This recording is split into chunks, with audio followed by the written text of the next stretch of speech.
guys, welcome to my channel English with LCS. ഇന്ന് എന്താ പറയുക, ഒരു കൈ നിറച്ചും കുറച്ച് മിസ്റ്റീരിയസ് ആയിട്ടുള്ള ഫാക്ട്സുമായിട്ടാണ് ഞാൻ വന്നിരിക്കുന്നത്. നിങ്ങൾ അറിയേണ്ടതും എന്നാൽ നിങ്ങളോട് ആരും ഷെയർ ചെയ്യാത്തതുമായ കുറച്ച് കാര്യങ്ങളാണ് ഇന്നത്തെ ഈ ഒരു സെഷനിലൂടെ നമ്മൾ ഡിസ്കസ് ചെയ്യാൻ പോകുന്നത്. അപ്പോൾ ആദ്യത്തേതെന്ന് പറഞ്ഞു കഴിഞ്ഞാൽ നമുക്ക് മഴ ഇഷ്ടമില്ലാത്തതായിട്ട് ആരും ഉണ്ടാവില്ല ഈ വേൾഡിൽ. അങ്ങനെ മഴ വന്ന് പോയി കഴിഞ്ഞ് കഴിഞ്ഞാൽ നമ്മൾ ഏറ്റവും കൂടുതൽ നമുക്ക് മിസ്സ് ചെയ്യുന്ന അല്ലെങ്കിൽ നമ്മൾ മിസ്സ് ചെയ്യുന്ന ഒരു കാര്യം എന്ന് പറഞ്ഞു കഴിഞ്ഞാൽ the smell of that soil after the rain. മഴ പോയി കഴിഞ്ഞ് കഴിഞ്ഞാൽ ഇവിടെ നിലനിൽക്കുന്ന ഒരു കാര്യം, വളരെ മനോഹരമായ ഒരു കാര്യം എന്ന് പറഞ്ഞു കഴിഞ്ഞാൽ മണ്ണിൻ്റെ മണമാണ് after the rain. And do you no there is one word in English which describes this smell after it rains. മഴ വന്ന് പോയി കഴിഞ്ഞാലുള്ള ആ ഒരു മണ്ണിൻ്റെ മണത്തിന് നമ്മൾ ഇംഗ്ലീഷിൽ പറയുന്ന വാക്കാണ് പെട്രൈക്കോ. പെട്രൈക്കോ എന്ന വാക്കാണ് നമ്മൾ ഈ ഒരു മഴ കഴിഞ്ഞുണ്ടാവുന്ന മണ്ണിൻ്റെ മണത്തിന് നമ്മൾ പറയുന്നത്. മറ്റൊരു ഇൻട്രസ്റ്റിംഗ് ആയ ഫാക്റ്റ് എന്ന് പറഞ്ഞു കഴിഞ്ഞാൽ do you know what is known as ghost words? Yes, നമ്മൾ ഇംഗ്ലീഷിൽ കുറേ വാക്കുകൾ നമുക്കറിയാം, കുറേ വേർഡ്സ് നമ്മൾ കേട്ടിട്ടുണ്ട്. പക്ഷേ do you know what is mean by ghost words? Ghost words എന്ന ഒരു കൂട്ടം അല്ലെങ്കിൽ bunch of words are there in English language. And what it is, for example dots എന്ന് നമ്മൾ പറയുന്ന ഒരു വാക്ക്, dot which is not having any specific meaning. നമ്മൾ ഡിക്ഷണറിയിൽ എടുത്ത് നോക്കിക്കഴിഞ്ഞ് കഴിഞ്ഞാൽ അതിന് പർട്ടിക്കുലർ ആയിട്ടുള്ള ഒരു മീനിങ് നമുക്ക് കണ്ടുപിടിക്കാൻ പറ്റില്ല. അപ്പോൾ ഇത്തരത്തിലുള്ള മീനിങ് ഇല്ലാത്ത എന്നാൽ ഡിക്ഷണറിയിൽ ഉൾപ്പെട്ടതായിട്ടുള്ള കുറച്ച് വാക്കുകളെയാണ് നമ്മൾ ഗോസ്റ്റ് വേർഡ്സ് എന്ന് പറയുക. എന്തുകൊണ്ടാണ് ഇതിനെ അങ്ങനെ വിളിക്കുന്നതെന്ന് പറഞ്ഞു കഴിഞ്ഞാൽ, അല്ലെങ്കിൽ നമ്മൾ അടുത്ത ക്വസ്റ്റ്യൻ, എന്തുകൊണ്ടാണ് ഈ വാക്കുകൾ ഡിക്ഷണറിയിൽ ഉണ്ടായിട്ട് പോലും അതിന് മീനിങ് ഇല്ലാത്തതെന്ന് ചോദിച്ചു കഴിഞ്ഞാൽ it is because of a printing mistake. Yes, English ഡിക്ഷണറിയുടെ രൂപം, അതായത് ആദ്യകാലത്ത് ഈ ഒരു ഇംഗ്ലീഷ് ഡിക്ഷണറി ഉണ്ടായ സമയത്ത്, ഡെവലപ്പ് ചെയ്യുന്ന സമയത്ത് ഡ്യൂറിങ് ദ 13th century, ആ സമയത്ത് ഉണ്ടായ ഒരു പ്രിൻറ്റിംഗ് മിസ്റ്റേക്കിൻ്റെ ഫലമായിട്ടാണ് ഇങ്ങനെയുള്ള കുറച്ച് വാക്കുകൾ നമ്മൾ ഇംഗ്ലീഷ് ഡിക്ഷണറിയിൽ വിത്തൗട്ട് ഹാവിങ് എനി മീനിങ് ഉള്ളത്. അപ്പോൾ ഇംഗ്ലീഷ് ഡിക്ഷണറിയിൽ ഈ വാക്കുകൾ നമ്മൾ മീനിങ് നോക്കിക്കഴിഞ്ഞാൽ there is no meaning for these words. പക്ഷേ മെല്ലെ പതുക്കെ 13th century കഴിഞ്ഞ് നമ്മൾ ഈ ഒരു 21st century എത്തിയ സമയത്ത് ഗ്രമാരിയൻസ് എന്ത് ചെയ്തു എന്ന് പറഞ്ഞു കഴിഞ്ഞാൽ ഈ വേർഡ്സിന് കുറച്ച് മീനിങ്സ് ഒക്കെ അവർ കണ്ടുപിടിക്കാൻ തുടങ്ങി. പക്ഷെ എന്നാലും ദീസ് സോ കോൾഡ് വേർഡ്സ്, കുറേ കളക്ഷൻ ഓഫ് വേർഡ്സ് ഉണ്ട്. അതിൽ ഈ വേർഡ്സ് മുഴുവൻ അറിയപ്പെടുന്നത് ഗോസ്റ്റ് വേർഡ്സ് എന്നാണ്. The words which is not having any particular meaning, but these words are included in the dictionary. ഇനി മറ്റൊരു ഡിക്ഷണറിയെ കുറിച്ച് പറഞ്ഞപ്പോൾ തന്നെ do you no one fact, നമ്മൾ ഓരോ 2 മണിക്കൂറും നമ്മൾ ഇംഗ്ലീഷ് ഡിക്ഷണറിയിൽ ഒരു വാക്ക് വെച്ചിട്ട് ആഡ് ചെയ്യപ്പെടുന്നുണ്ട്. അപ്പം അങ്ങനെ നോക്കുകയാണെങ്കിൽ നമുക്ക് മനസ്സിലാക്കാൻ പറ്റും, അതായത് നമ്മൾ ഒരു കൊല്ലത്തിൽ അല്ലെങ്കിൽ ഒരു വർഷത്തിൽ നമ്മൾ ഏകദേശം 2000 words we are adding to this English dictionary. English ഡിക്ഷണറിയിലേക്ക് നമ്മൾ ഏകദേശം 2000 വാക്കുകളാണ് ഓരോ കൊല്ലവും yearly we are adding to it. അതേപോലെ തന്നെ ഇനി നമ്മൾ ഇംഗ്ലീഷ് ആൽഫബറ്റിലേക്ക് വരികയാണെങ്കിൽ, and I think you know the difference between English alphabets. English alphabet എന്ന് പറഞ്ഞു കഴിഞ്ഞാൽ the letters A to Z, ഈ A to Z വരെയുള്ള ലെറ്റേഴ്സിനെ നമ്മൾ ഒരുമിച്ചെടുത്ത് പറയുന്നതാണ് English alphabet.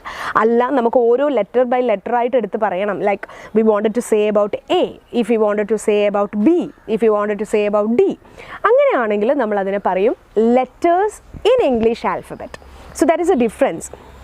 A to Z വരെയുള്ള ഈ ലെറ്റേഴ്സിനെ മുഴുവനായിട്ടും നമ്മൾ പറയുന്നത് ഇംഗ്ലീഷ് ആൽഫബറ്റ് എന്നും, ഇതിൽ നിന്ന് ഓരോ ലെറ്റേഴ്സിനെ, അല്ലെങ്കിൽ A നമ്മൾക്ക് എടുക്കണം, B നമുക്ക് എടുക്കണം എന്നാണെങ്കിൽ അതിന് നമ്മൾ പറയേണ്ടത് ഇംഗ്ലീഷ് ലെറ്റേഴ്സ് എന്നാണ്.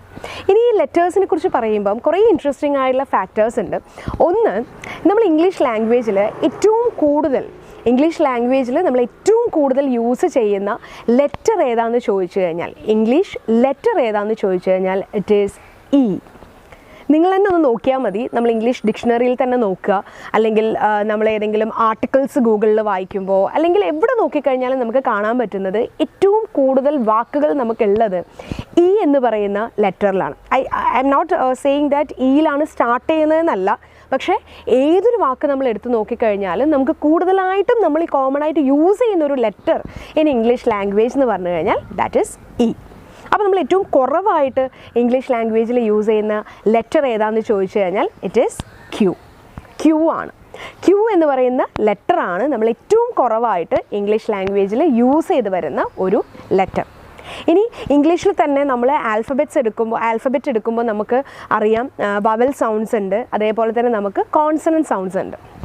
AEIOU എന്ന് പറയുന്ന ലെറ്റേഴ്സിന് നമ്മൾ വവൽ സൗണ്ട്സ് എന്നും, ബാക്കി വരുന്ന AEIOU അല്ലാതെ ബാക്കി വരുന്ന ലെറ്റേഴ്സിന് നമ്മൾ എന്താണ് പറയാറ്, കോൺസണൻറ്റ് ലെറ്റേഴ്സ് എന്നാണ് പറയാറ്.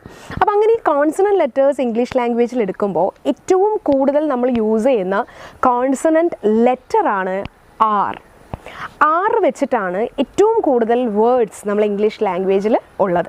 അപ്പോൾ അങ്ങനെയാണെങ്കിൽ രണ്ടാമത്തെ ഏറ്റവും കോമൺ ആയിട്ട് യൂസ് ചെയ്യുന്ന ഇതേപോലെയുള്ള കോൺസണൻറ്റ് ചോദിച്ചു കഴിഞ്ഞാൽ ഇറ്റ് ഈസ് T. പിന്നെ മറ്റൊരു ഇൻട്രസ്റ്റിംഗ് ആയിട്ടുള്ള ഒരു ഫാക്ടർ എന്ന് പറഞ്ഞു കഴിഞ്ഞാൽ ഏറ്റവും കൂടുതൽ വാക്കുകൾ ഇംഗ്ലീഷ് ലാംഗ്വേജിൽ നമ്മൾ ഏറ്റവും കൂടുതൽ വാക്കുകൾ ആരംഭിക്കുന്നത് വിത്ത് ദ ലെറ്റർ എസ് എന്ന് പറയുന്ന ലെറ്ററിലാണ് ഏറ്റവും കൂടുതൽ വാക്കുകൾ. നമ്മൾ ഇംഗ്ലീഷ് ലാംഗ്വേജ് എടുക്കുമ്പോൾ ഇംഗ്ലീഷ് ഡിക്ഷണറി നമ്മൾ എടുത്തു കഴിഞ്ഞാൽ തന്നെ അതിൽ നമ്മൾ സെർച്ച് ചെയ്ത് കഴിഞ്ഞാൽ നമുക്ക് മനസ്സിലാവും ഏറ്റവും കൂടുതൽ വാക്കുകൾ സ്റ്റാർട്ട് ചെയ്യുന്നത് എസ് എന്ന് പറഞ്ഞ ലെറ്ററിലാണ്.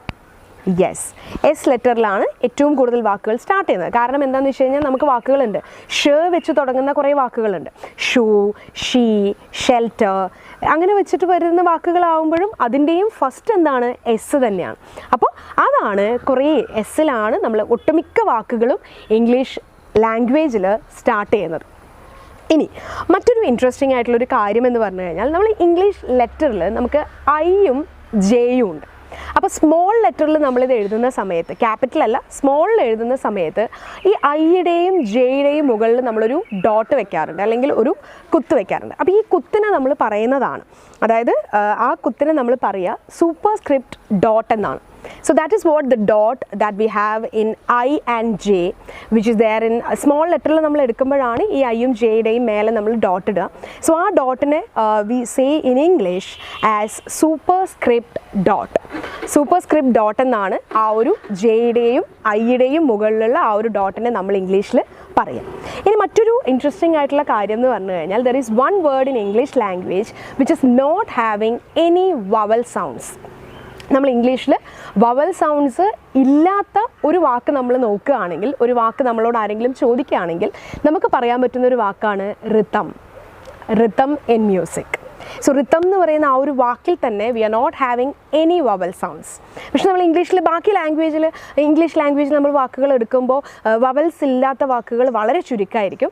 പക്ഷേ ഈ ഒരു വാക്ക്, അതായത് റിതം എന്ന് പറയുന്ന ഈ ഒരു വാക്കിൽ there is no vowel sounds in it. ഇനി മറ്റൊരു ഫാക്റ്റ് എന്ന് പറഞ്ഞു കഴിഞ്ഞാൽ ദാറ്റ്സ് വെരി ഇൻട്രസ്റ്റിംഗ്. നമ്മൾ 5 എന്ന നമ്പർ നമ്മൾ വേർഡ്സിലായിട്ട് ലെറ്റേഴ്സിലാക്കിയിട്ട് എഴുതുന്ന സമയത്ത് ഇൻ വേർഡ്സിൽ നമ്മൾ എഴുതുമ്പോൾ that letter itself contains the roman 5 in it. Roman ആൽഫബറ്റിലല്ല ഞാൻ പറയുന്നത്, റോമൻ നമ്പേഴ്സിൽ നമ്മൾ 5 എന്ന് എഴുതുന്നുണ്ടല്ലോ, വി. അപ്പോൾ അത് നമുക്ക് 5 എന്ന് പറയുന്ന ആ ഒരു ഇംഗ്ലീഷ് വേർഡിൽ നമുക്ക് കാണാൻ പറ്റും. ഇനി മറ്റൊരു കാര്യമെന്ന് പറഞ്ഞു കഴിഞ്ഞാൽ there is one word which is called bookkeeper എന്ന് പറയുന്നത് ഒരൊറ്റ സിംഗിൾ വേർഡാണ്. ആ വേർഡിൻ്റെ ഒരു പ്രത്യേകത എന്ന് പറഞ്ഞു കഴിഞ്ഞാൽ 3 consequent sounds are coming together. അതായത് 3 consequent repeated sounds. Book keeper, ഇ നമുക്ക് അതിൽ കാണാൻ പറ്റും. And that's very interesting. ഇനി മറ്റൊരു ഇൻട്രസ്റ്റിംഗ് ആയിട്ടുള്ള ഇതുപോലത്തെ ഒരു കാര്യം എന്ന് പറഞ്ഞു കഴിഞ്ഞാൽ നമ്മൾ പറഞ്ഞ, അതായത് ഏറ്റവും ഷോർട്ടസ്റ്റ് ആയിട്ടുള്ള ഇംഗ്ലീഷിലെ സെൻറ്റൻസ്, ഞാൻ മറന്നു പോവാതിരിക്കാൻ വേണ്ടിയിട്ട് I just script down. So നമ്മൾ ഇംഗ്ലീഷിൽ ഏറ്റവും കംപ്ലീറ്റഡ് ആയിട്ടുള്ള ഒരു സിംഗിൾ സെൻറ്റൻസ് ഏതാണെന്ന് ചോദിച്ചു കഴിഞ്ഞാൽ ഇറ്റ് ഈസ് ഐ ആം. ഏറ്റവും ഷോർട്ടസ്റ്റ് ആയിട്ടുള്ള എന്നാൽ കംപ്ലീറ്റഡ് ആയിട്ടുള്ള ഒരു സെൻറ്റൻസ് ആണ് ഐ ആം. കുറേ സെൻറ്റൻസസ് നമുക്ക് ഇംഗ്ലീഷ് ലാംഗ്വേജിൽ അവൈലബിൾ ആണ്, പക്ഷെ അതിൽ ഏറ്റവും ഷോർട്ടസ്റ്റ് ആയിട്ടുള്ള കംപ്ലീറ്റ് ആയിട്ടുള്ള ഒരു സെൻറ്റൻസ് എന്ന് പറഞ്ഞാൽ തന്നെ നമുക്കറിയാം ഒരു മീനിങ് ഫുൾ ആയിട്ടുള്ള കംപ്ലീറ്റ് ആയിട്ടുള്ള ഒരു കാര്യത്തിനെയാണ്, ഗ്രൂപ്പ് ഓഫ് വേർഡ്സിനെയാണ് നമ്മൾ സെൻറ്റൻസ് എന്ന് പറയാം. അപ്പോൾ അങ്ങനെ ആരെങ്കിലും നിങ്ങളോട് ചോദിക്കുകയാണ് which is the shortest sentence in English which is in complete, which have the complete meaning ഉള്ള ഏറ്റവും ഷോർട്ടസ്റ്റ് ആയിട്ടുള്ള സെൻറ്റൻസ് ഇംഗ്ലീഷിൽ ഏതാണെന്ന് ചോദിച്ചു കഴിഞ്ഞാൽ without any doubt you can say that it is the sentence I am എന്ന് പറയുന്നത് itself it is complete. ഇനി നമുക്ക് വരുന്ന മറ്റൊരു 2-3 കാര്യങ്ങൾ മാത്രം ഞാൻ ഇൻട്രസ്റ്റിംഗ് ആയിട്ട് എനിക്ക് തോന്നിയത് പറഞ്ഞു തരാം.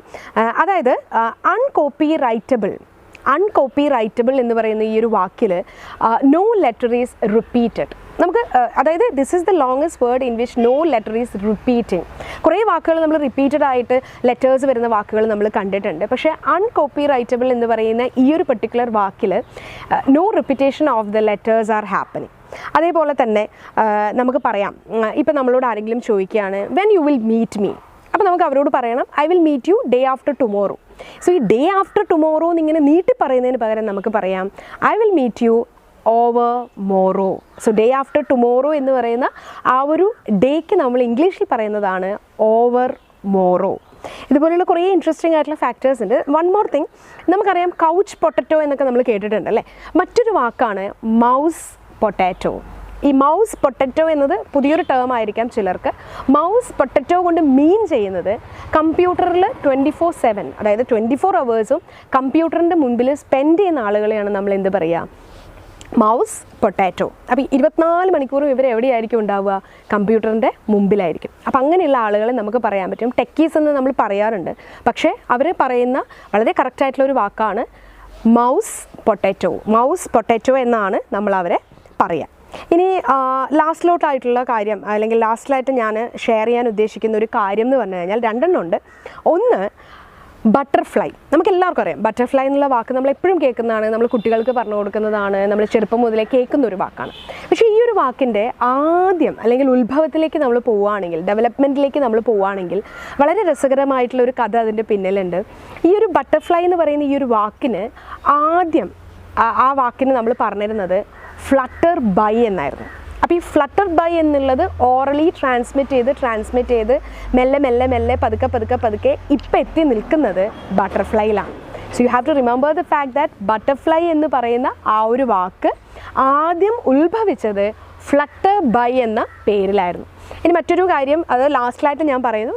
വിത്ത് this we are ending the session. ഏറ്റവും ലാസ്റ്റ് ഞാൻ പറയുന്നത്, നമ്മൾ പറയും എപ്പോഴും good time to you, good time നമ്മളെപ്പോഴും പറയാറുണ്ട്. പക്ഷേ ഈ ഗുഡ് ടൈം എന്ന് പറയുന്ന ഈ ഒരു വേർഡിൻ്റെ പിന്നിലും വളരെ ഇൻട്രസ്റ്റിംഗ് ആയിട്ടുള്ളൊരു ഫാക്ടർ ഉണ്ട്.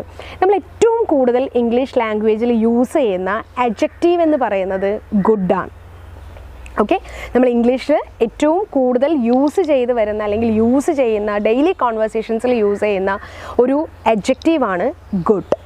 അതേപോലെ തന്നെ ടൈമിൻ്റെ കേസ് എടുക്കുകയാണെങ്കിൽ നമ്മൾ ഏറ്റവും കൂടുതൽ ഈ ഒരു ഇംഗ്ലീഷ് ലാംഗ്വേജിൽ യൂസ് ചെയ്ത് വരുന്ന ഒരു നൗണാണ് ടൈം. സോ ഇത് രണ്ടും കൂടി വന്നപ്പോൾ good time, and it is having its own meaning, its own speciality. And I think you got some more informations. അതായത് ഈ ഒരു സെക്ഷനിലൂടെ ഞാൻ പങ്കുവയ്ക്കാൻ ഉദ്ദേശിച്ചത് കുറച്ച് ഇൻട്രസ്റ്റിംഗ് ആയിട്ടുള്ള, മിസ്റ്റീരിയസ് ആയിട്ടുള്ള, നമ്മൾ അറിയാത്ത കുറേ കാര്യങ്ങളാണ്. And I think this video is more helpful to you. And if you think that this video is more helpful, do like, comment and subscribe to my channel. Comment ചെയ്യാൻ മറക്കരുത് നിങ്ങൾക്ക് ഏത് തരത്തിലുള്ള വീഡിയോ വേണം, അല്ലെങ്കിൽ ഏതെങ്കിലും തരത്തിലുള്ള help in developing your English language. If you want that, നിങ്ങൾക്ക് ഇംഗ്ലീഷ് സംസാരിക്കാൻ താല്പര്യമുണ്ട്, അതിനെന്തെങ്കിലും നിങ്ങൾക്ക് ഹെൽപ്പ് വേണമെന്നൊക്കെ ഉണ്ടെങ്കിൽ you have to comment on my video. എൻ്റെ വീഡിയോയുടെ താഴെയുള്ള കമൻറ്റ് ബോക്സിൽ എന്തായാലും കമൻറ്റ് ചെയ്യുക. I will be helping you guys. So see U.